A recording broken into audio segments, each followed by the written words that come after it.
Hello, everyone. Welcome to Talking Logistics, where we have conversations with thought leaders and newsmakers in the supply chain and logistics industry. And it's my pleasure to welcome today to today's program Jordan Kibblestad, who is the founder and CEO of FreeFlow Wines.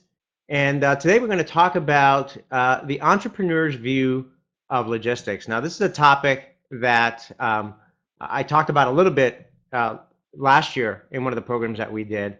And it was kind of the recognition that for a lot of entrepreneurs, they may be very strong on the engineering side, or maybe they might be a good designer. Um, and so they come up with this great product idea, this great service idea, but then when it comes time to scale their business, they really don't have the logistics background or skills or know-how in terms of how to do that. So I thought it'd be interesting to speak with kind of an entrepreneur or someone who had to face that challenges of logistics, from the beginning, and kind of get their perspective in terms of how they viewed that. I just want to remind those of you that are, joining us here today, that part of our goal here at Talking Logistics is to, bring you, the audience, as part of the conversation. So as Jordan and I are having our discussion, and you've got any questions, feel free to ask them via the submit a question button or via the chat feature, and I'll go ahead and try to weave them into the conversation. If you are joining us as a visitor, you will have to register first to be able to ask a question. With that, let me go ahead and bring Jordan on. It looks like he might be having some technical difficulties, so let me see if I can put him up on the screen.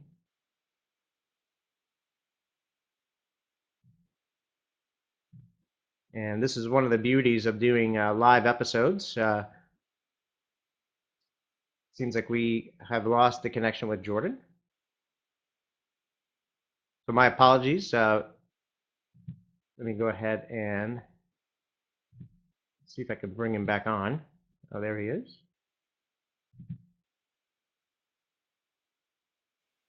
There we go. Hey, Jordan, welcome. Well, I've gone through my introduction. So, Jordan, welcome to the program. Thank you very much. I don't know what happened. I could see you, but I guess you couldn't see me. That's right. Well, that's the beauty of live programming. Hopefully, we won't have any more issues, moving forward. But so let's just get started before any other IT issues might pop up here. And before we dive into the conversation, into the topic, many folks that are attending might not be familiar with Free Flow Wine. So why don't you, give us tell us a little bit about the company and a little bit about yourself and your career path, and how you ended up founding Free Flow Wines. Well, FreeFlow was founded in 2009. We actually founded it as a branded company. So, for those of you that are watching, if you've ever had wine on tap, that is wine delivered out of a draft system, much like draft beer, we created the first nationally distributed wine on tap brand. It was called Silver Tap Wines. We launched that in 2009 and 10 and created basically a category called premium wine on tap. What happened as we grew the category was that people kept asking us, hey, we love Silver Tap, we love wine on tap, but can we get Joe's Vineyard, Sarah's Vineyard, Caymus, Behringer, brands that consumers recognize on tap alongside of Silver Tap? So we went back and we thought about our business, and we actually decided to pivot the entire business from a brand company to a services and logistics company, and setting up the infrastructure required to actually make wine on tap something feasible nationally.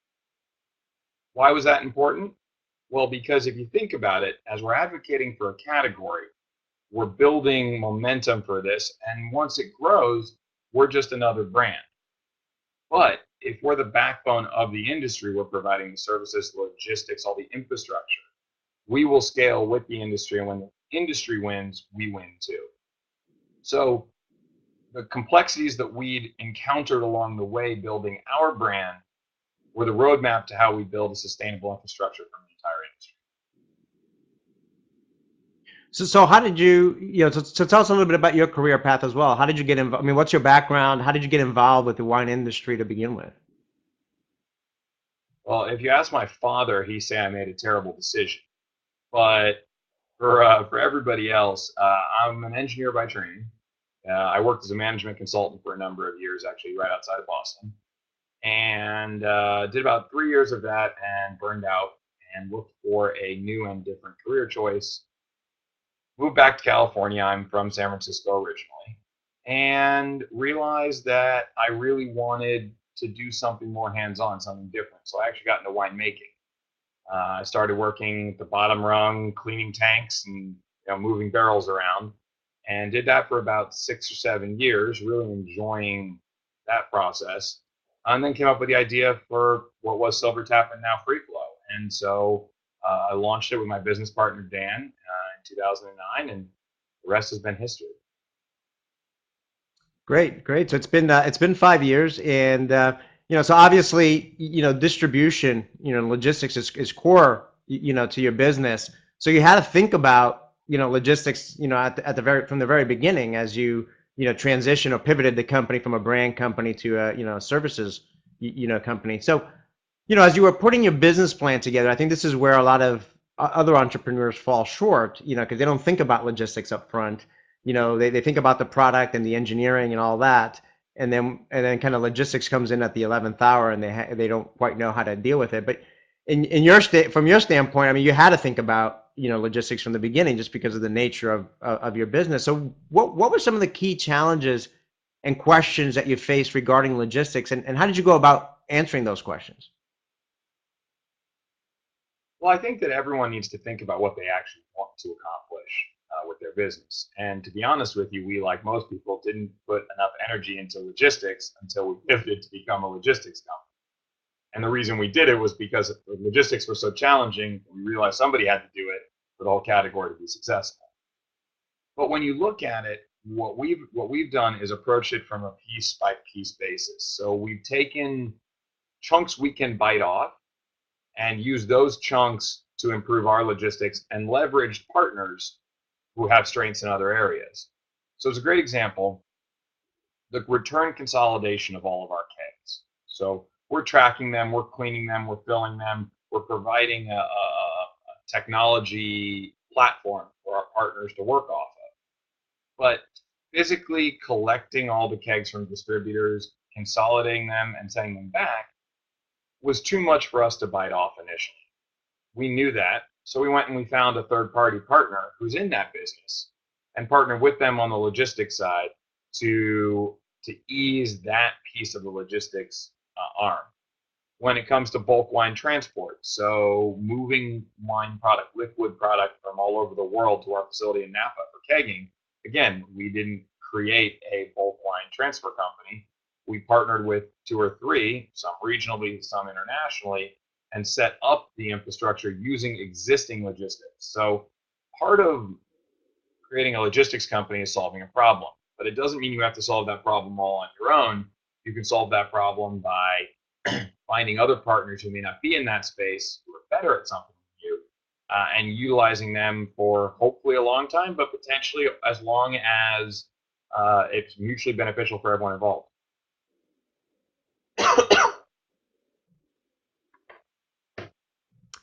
Yeah, great point. I think you kind of touched upon what was going to be my next question, which was, for a lot of entrepreneurs, there's kind of a decision point in terms of what do you, what capabilities do you develop and invest in-house, and which ones do you, outsource or work with partners on.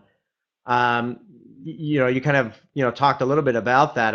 I think one of the challenges that some entrepreneurs have, particularly in the early stages, is that for a lot of 3PLs, they may look at a startup that has, no revenue or very little revenue, and the high risk because who knows if they're going to be successful or not.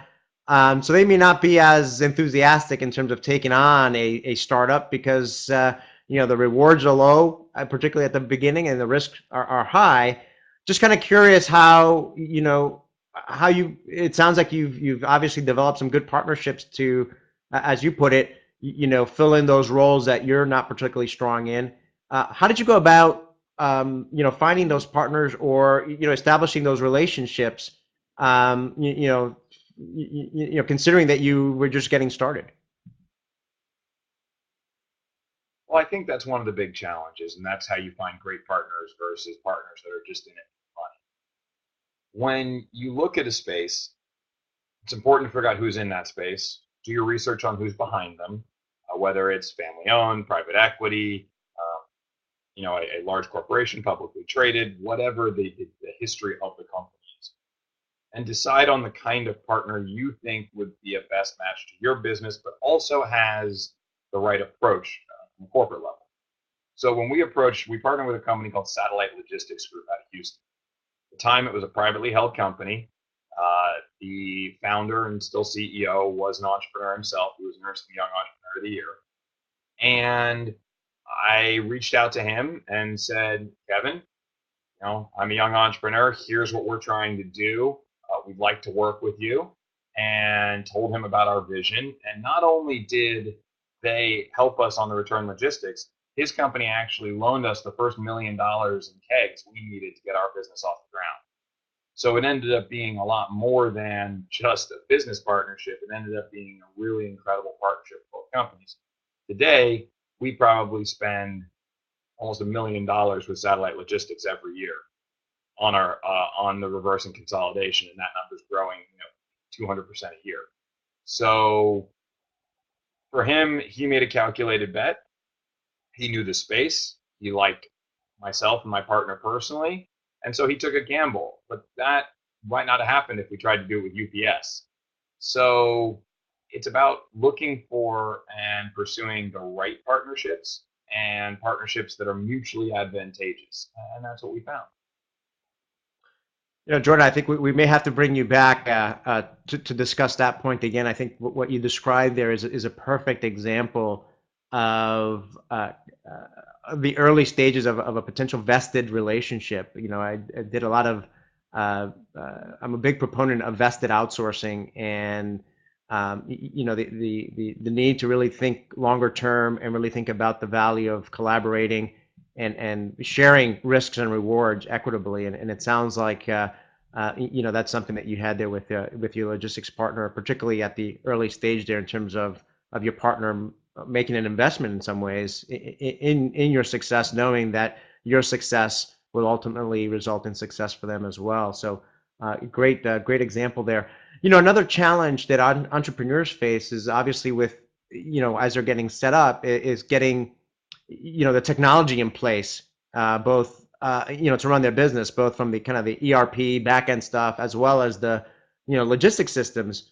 What were some of the ERP and logistics capabilities that you were looking for as you were kind of looking to grow and scale FreeFlow lines, and which solutions did you deploy and why? That's a great question. I talk to friends about this all the time. The first recommendation I give to every entrepreneur is don't go with the simple, cheap solution and get used to it. Because if you do, 2 or 3 years from now, if you're wildly successful, the cost to transition to another platform is unbelievable. And I'll go into it in a little more detail in a moment. But I mean, our switch cost when we did it from QuickBooks to what we use now was about $150,000. If we went back and did it today, that's only 2 years later, it would be over $1 million. So knowing that you're going somewhere and understanding that in a logistics company, most companies these days, having an integrated technology platform is really, really crucial. But let me preface that with there's the first decision you'll make. Do I buy something off the shelf or do I develop something myself? I'm not saying it's black and white. There's gray in between, and we were the gray. But one of the things I looked at was, do we build our own customized platform that we can work off of? And obviously, whether we bring a developer in-house or hire a company, we looked at that option. Then we looked at some off-the-shelf options, from as big as an Oracle to as small as some you guys have never heard of, and said, okay, is one of these off-the-shelf options 80% of the way there, and how customizable is it to the unique nature of our business? At the end of the day, what we thought a lot about was, with the prevalence of software as a service now really taking hold, you buy something and you pay your licensing fee, and then it continues to be upgraded and improved and optimized all the time at no cost to you. If you purchase your own, develop your own software, those improvement costs constantly rest with you as a company. And they're only what you as a company see and need. You may not realize that 100 other companies out there are providing insight, feedback, and improvements you didn't even know you would be able to use when you buy software as a service. So I now sound like a talking billboard for software as a service. But so what we did is we ended up looking at a number of different ERP platforms, and we settled on one called NetSuite. Most of you are familiar with NetSuite. I call it Baby Oracle. It is a cloud-based software as a service ERP platform. So why NetSuite? NetSuite has an open API platform, so it's very easy for other developers, third parties specialized in specific software niches, to create platforms that interact very easily within NetSuite. In addition, NetSuite was the only completely integrated cloud-based ERP. So it had CRM, accounting, inventory management, and e-commerce, which we don't use, but we will be turning on eventually. Sorry, that's my dog walking behind me in the background. So having those pieces together was really, really important to us. So when we thought about it, we said, okay, we're going to go spend a big chunk of money. But the problem is the most important thing that we need, asset tracking, isn't part of NetSuite. How do we track and manage? NetSuite's really good at a bunch of things coming in and leaving. Not very good at something that gets returned, especially something that's supposed to get returned every time. So we worked with NetSuite initially, and then we found a great partner. And I mentioned that NetSuite's API is wonderful because it's open code. Well, we found a partner in a company in Massachusetts called Oz Development. And Oz specialized, and they've done this for UPS and a whole handful of other people, in the technology from the gun you use in a warehouse to scan whatever it is you want to scan, to integrating into NetSuite. They ended up being so much more of a value-add partner than just that, because they had so much experience in working with NetSuite and customizing NetSuite. They helped us actually create our whole asset tracking back end that's completely custom to us. Nobody else using NetSuite uses it to track assets the way we do. We created this whole additional bolt-on component. Thanks to Oz and our work with NetSuite. And now we have a local partner out here called BI 101 that actually does our ongoing NetSuite customization for about a quarter of the price that NetSuite charges. So as we continue to build features, as they change, every time they upgrade, we have to system check, sure that we didn't lose some functionality. It's great to have a partner that's doing the development for us, but it's great to have new programs rolled out all the time. And then we can also turn on and turn off programs all the time. So the cool thing is when you start with one of these very comprehensive platforms, you don't need everything on day one. So you pick and choose what you need, and you turn everything else off. All right, looks like we just lost Jordan there for a second. Let me see if I can try to reconnect him here.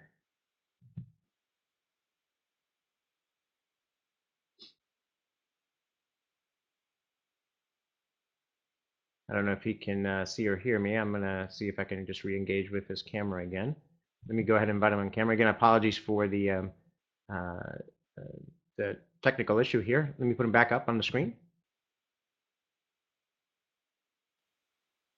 Got me back? I got you back, Jordan.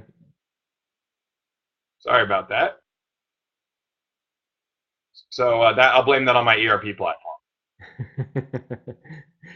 So I mean, I think just to paraphrase, I mean, it sounded like you gave some thought. I mean, some of your recommendations I think have been great. You kind of at the onset you said you really need to be thinking about in the beginning where you're going to be in the future, right? So that you can invest in a platform and a technology platform that's going to be able to scale with you as you grow your business, where you're not going to start with something that's going to be small and unscalable. Then you have to do the transition, like you mentioned, because that could be costly and disruptive. But if you start from the beginning with something that you can start based on what your size of the company is and what the size of the operations are, but then be able to grow it and scale it as you get bigger, that's probably the smarter way to go. And then obviously it sounds like you found a number of different partners on the technology side as well to kind of fill in those gaps that weren't there on the ERP platform, as well as on the development side. Absolutely, and that's a critical part of the whole process. And again, like we said before, it's about finding good value add partners. And my approach to partnership is everybody has to make money. And if you approach your partners with it's not me first, it's what can we do together to make our companies more profitable or grow? It changes the dialogue right off the bat. Those wineries that we work with that come and ask us, what can you do for me today? Tend not to be great long-term partners. Those wineries that say, how do we build this together? How can we advance the category together? Tend to be great partners. And we find that no matter what avenue we work. Yeah, no, I think I think that's one of my key takeaways so far from the discussion. Whether you're talking on the technology side or you're talking on the business partner side or the 3PL side, partnerships and finding the right partners and establishing the right partnership frameworks is certainly critical to everyone's success involved with this. I'm also a big fan of software as a service. I've been a big proponent of the model for many years. And I think it really opens up the opportunity today for entrepreneurs to really, put in the systems in place, to get started and really scale their business. Whereas, if you go back 15 years when I started as an industry analyst, I mean, when you looked at the availability, the types of tools that were required, it was really, very cost prohibitive for, any startup to really invest in technology, because you were talking about, $1 million license fees and multiples of that just in services to get it implemented. And then, thanks to the newer architectures today with open APIs and everyone going more to kind of standard architectures, it's much easier to to integrate other partners into your IT platform, to really enable the end-to-end process, which sounds like it's what you're doing there at FreeFlow Wines. So let's talk about the future now. So obviously it sounds like you're experiencing some great growth. So congratulations. But I'm sure that with that comes new kind of logistics challenges, as well as opportunities that you're now facing. So what changes have you had to make? If you look back over the past 5 years, with the company, whether it's IT or with the partnerships and so on, in order to now address some of these challenges, and kind of what does the road ahead look like?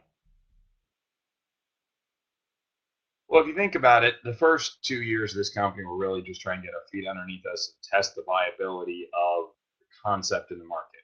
So I really look at it as 2012, 2013, and now 2014 as the years where there was more than just an idea being germinated.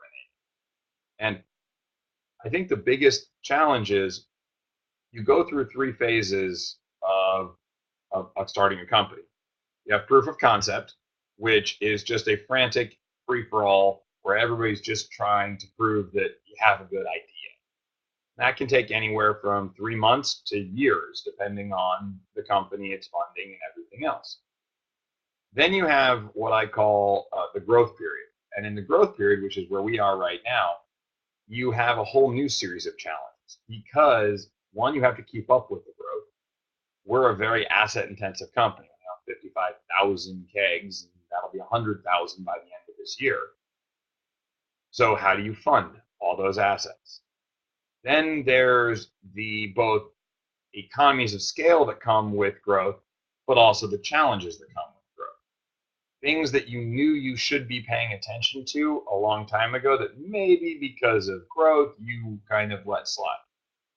As a great example, our keg metrics. We track everything, but nobody was running a weekly report analyzing what was happening market by market, and really we just couldn't afford a whole person to do nothing but look at keg metrics. Well, as we grew and that number of kegs went from 15 or 20,000 a year ago to 55,000 at the end of last year, that gained in importance dramatically. And so we've had to implement somebody doing that. We had to realize that we weren't a fun, cool wine on tap company. We were a logistics and asset management company. So our approach to what we do changed. And as we grew, we also learned that there were people out there who weren't as vested in our assets coming home as we were. So the biggest challenges when you build a logistics company are, first you got to put the infrastructure in place. Then you've got to test that infrastructure and grow on it. And the infrastructure you thought you laid may not be infrastructure, technology partners, whatever it is, may not be actually what you thought. As a great example, we started the company, we thought that RFID was going to be the future for us. Loved the ability to bulk scan, loved the theoretical upside down the road from efficiency perspective. You can put scanners into all of our warehouses all over the country. It's so easy. You run them through. Okay. Then, as you really dig into it, as we did, you learn that RFID has a couple of major challenges. One, it doesn't like metal. Two, it doesn't like liquid. Well, we happen to take metal canisters and fill them with liquid. So that was a problem. In addition, when you have a high value asset, it's one thing if you've got a bunch of socks that are going to Walmart, where the cost of that sock is 10 cents or 5 cents or whatever it is. When you have a $100 asset, a 3 or 4% non-read rate is way too high on a container of kegs. So we weren't willing to tolerate that as we grew. We tried the proof of concept. Initially, we liked it. And then as we worked with it more and more, we realized that it wasn't going to be the way for us to go. And we switched the whole business back to 2D barcodes. So these are the kind of things as you go through the growth process. You test the newest, hottest technology. You believe that it may or may not help your business, but generally, if you choose to work with it, you believe there's an upside. And then you may find that that upside isn't actually there. And you may switch back to a more tried and true or a different new technology. But as we grow, the biggest challenge we will face is continuing to convince, not convince is the wrong word, continuing to ensure that the logistics are easy enough for our partners, wineries, distributors, and restaurants, to continue to use reusable stainless steel kegs as opposed to a disposable alternative. So we're a company committed to the environment and to a sustainable, reusable package. Making sure that the infrastructure is there and that it's easy enough for everyone in the supply chain to use is really critical to our company's success and the continued viability, we think, of the Great examples there, Jordan. And certainly, I think you hit on the last piece there in terms of the sustainability piece. In terms of that's another area that a lot of companies are thinking about, and certainly a lot of supply chains are looking at in terms of how to make their supply chains more sustainable. Before I ask my last question here, I'm just going to remind the audience that if any of you have a question for Jordan, now is the time to ask it as I kind of ask my last question here. So kind of as a way to wrap up, and you've hit upon a lot of great, topics and provided some great, advice along the way here. But what advice, if you would have had to kind of summarize it, what advice would you give to other entrepreneurs who are, let's say, in the early stages of launching their company and particularly with regards to logistics? What questions should they be asking themselves? And is there anything that you would do differently today, kind of in hindsight, if you were to start the company today? There's a couple of things I advise entrepreneurs on. One, decide on day one what kind of company you want to run. That is, what is really important to you as a founder long term? Do you want to try to build something very, very quickly to sell it? You want to build a business you can run for 20 years that is a lifestyle-oriented business? What are really your goals as an entrepreneur personally? And then take your idea and craft your business plan around your personal goal as an entrepreneur. I didn't necessarily do that. That's hindsight is 20/20 advice. When you actually start the company, and in my case, you choose to use what we call other people's money. You raise money to start a company. Be cognizant that when you spend early, especially in that proof of concept phase, spend very carefully, diligently, and with a purpose. And the thing I find about most entrepreneurs is we forget to look at what happens when we're successful. We dream about it at night, but we don't actually think about what the impact of success will have on the infrastructure we built today. So the biggest thing I say to entrepreneurs is we're petrified of failure. We all are so competitive that failure scares us. From the flip side to it, if you become successful, you need to make sure you know the roadmap to actually handling success, because too many companies do the big bell curve. They grow, they're building success, and they completely fall apart because the underlying infrastructure couldn't support the growth. You see that time and time again in technology. You see it in the wine industry all the time. People grow too quickly for their infrastructure to handle, and either they run out of money and they go bankrupt, or they have to raise a huge amount of money and dilute themselves out significantly in their business. So when you think about starting your own business, first choose what's important to you. Take the path of using other people's money or your own money, friends and family or otherwise, to build the business slowly versus a more rapid growth. And then always be cognizant of what happens when the big project you're working on actually happens. Not just, oh, well, maybe it will and we'll wait to see what happens, but always be thinking, am I ready? Am I really ready for the big opportunity that I'm working Jordan, great words of advice. Again, not just in that last question there, but throughout. We're kind of at the end of our time here, but you definitely raised a lot of great, provide a lot of great insights in terms of, providing an entrepreneur's perspective, not only how to be, the challenges and the opportunities that entrepreneurs face as their company goes from an idea to, a fast-growing, successful company, but also, from the logistics side and, some of the things to think about as your company grows and what capabilities and what things you need to be thinking about, to prepare your company accordingly from a logistics standpoint to meet those challenges. So, thank you very much for participating today, Jordan. Happy to do it. It was a lot of fun, and looking forward to catching up soon. Great, and thank you, all of you who joined us today live. We didn't get any questions, but if you do have a question for Jordan, or if you're watching this on demand, you can go to talkinglogistics.com, find today's episode, and you can post a question there, and I'm sure Jordan will be happy to answer it after the fact. So with that, thank you everybody for participating today, and look forward to seeing you in a future episode of Talking Logistics. Have a great day. Thanks.